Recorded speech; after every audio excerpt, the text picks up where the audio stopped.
Hey guys, this is Chev, and today I'm going to start a character sketch. This is going to be a full design. I'm going to do it from start to finish and record all of it for your viewing pleasure.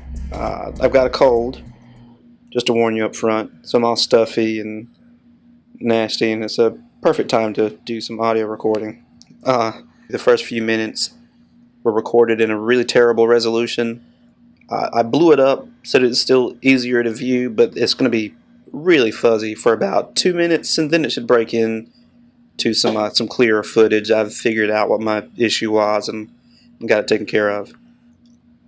I'm going to be condensing this as much as possible. The video will be sped up 7 or 8 times. Sometimes it might be slightly faster, just so that you're not having to sit through 7 or 8 hours of me sitting here drawing this thing out in real time, because that's how long it takes to get one of these things done. So in the interest of time, I'll be speeding all of this up and trying to go through all the stuff as quickly as possible. Brevity is the soul of wit, so I'm going to try to be one witty bastard and get this thing done. Let's get cracking. Let's start this off getting all my proportions down, using my basic shapes to form everything out. This is the most important part, really. It's the easiest part and the most important part, because getting your proportions correct is really going to mean the difference between your piece working and not working. The human eye is really good at spotting inconsistencies in proportions. They might have trouble spotting inconsistencies in a Pepsi can, but when it comes to the human body, it's really, you don't have to be an artist to look at something and tell something's wrong. If a head's too small, an arm's too long, leg too short, anybody can look at it and see that something's funky. So it's really important to get that down and to get it correct and build on top of that. I noticed here right away that the pose that I had going was really static, kind of boring.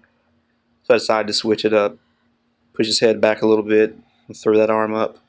That arm, I needed to throw it up. It added some flair, and I liked it to begin with, but it really, it's at the wrong angle, and you can really tell it. I didn't see it here at first. I flipped the image over here in a few minutes, and that's when I noticed it, and it plagues me the whole time. You should really, when you notice something right off, you should go ahead and just erase it, do it over, get it done with, because it's really important to correct something when you see it like that, to just go ahead and bite the bullet and do it, especially when you're doing line work like this. It's so easy to just erase it and redo it. You'll see here I'm adjusting the legs. They were a little small after I'd redone the top torso portion. Photoshop is great for stuff like that, the transform tools that you can use to rearrange things. It really saves you a lot of time. Here I'm kind of just figuring out the outfit. You should really, when you're doing something like this, you should do some previous sketches or some thumbnails, something to work off of. You really shouldn't jump in like I did with this one, Cold Feet, because you save yourself a lot of time. Decided to tilt that head back a little bit, give him a little more character. Want to be really snarky. Give him a cigar, because cigars are cool. Don't smoke, kids. What I was saying before was it's really important to do your homework, do your research, do thumbnails, do sketches before you try to do something that's really fully rendered, because it'll end up saving you a lot of time. If you're having to figure it out on the fly, then you have to go over all those mistakes on the fly, and you might really commit to something and spend a lot of time on it, and when you start getting towards the end, you realize that you should have gone in a different direction, and you could just save yourself a lot of headache if you had worked that out beforehand. The characters like this I do a lot, so I was fairly confident going into it that I could just kind of spit something out. And it starts to work okay, but I still would have had a better overall design if I had done a little more work previously. Those weapons, if you see the one that I have over his shoulder, it's really crazy looking. And that's not the shape that's going to have. Those are really just fill-ins for the time being. I wanted to get the basic size and proportion in relation to the character down, so I had an idea of, so I had a better idea if that's where I wanted those weapons to be placed. So these weapons will get completely replaced later.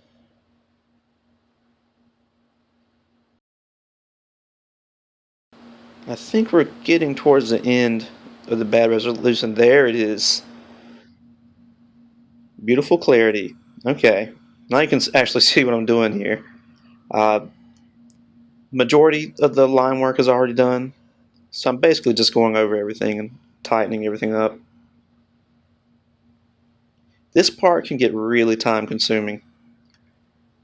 I mean, it looks like it's passing by quick here because I've got it sped up so fast, but it's going over each little line, erasing it, putting it back in where it's supposed to be, can take some time. But if you're doing something that's fun like this, something you enjoy doing, it goes by pretty quick.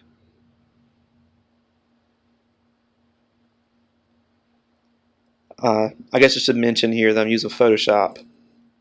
I use Photoshop mostly now. I used to use Corel Painter quite a bit, and Corel Painter has some awesome brushes. But when you're running really high resolutions, it can get a little unstable. Photoshop is much more stable. They have very powerful editing tools. And their brush tool set is fairly powerful as well. Nothing like Corel Painter's, but it works. And the layer system is a lot easier to use.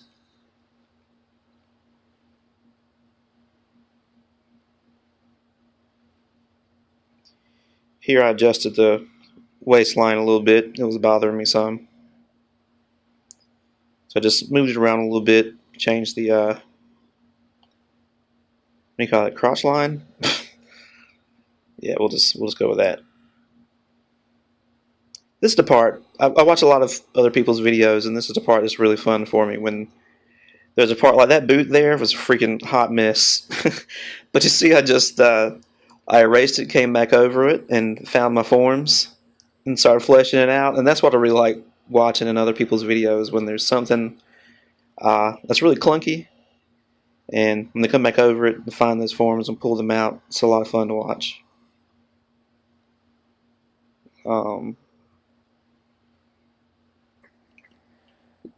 You'll notice here, this guy's pretty big. Looks like he works out quite a bit.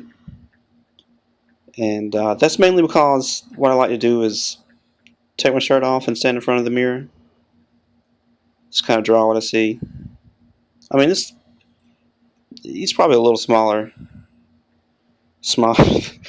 than me right now. Jesus Christ. I also like long walks on the beach. If you take me out, I expect to be entertained, wined and dined, not a cheap date. I don't even know what I'm talking about anymore. Sorry. We're kind of wrapping up on the line work for the body here. Yes, finally getting rid of that arm. It's been plaguing me the whole time. It was really terrible. The new placement makes a lot more sense anatomically and as far as the design goes. And I was ready to replace those weapons too. Those, I don't know what was going through my head when I started placing those. I mean, they weren't supposed to mean anything. They were just placeholders, but Jesus Christ, they're kind of crazy looking. I lay down some basic line work for the weapons, and that's about all I have recorded at the moment. And that's pretty much it. I'll keep recording these. The next time we'll be finishing up some of the line work on the weapons, getting some of the base tones down, start adding some color, and we'll see how it goes. I hope you guys enjoyed this. I promise as I do this I'll get a little better. Sorry I rambled there at the end. Started getting a little crazy. But thanks for watching, and I'll see you next time.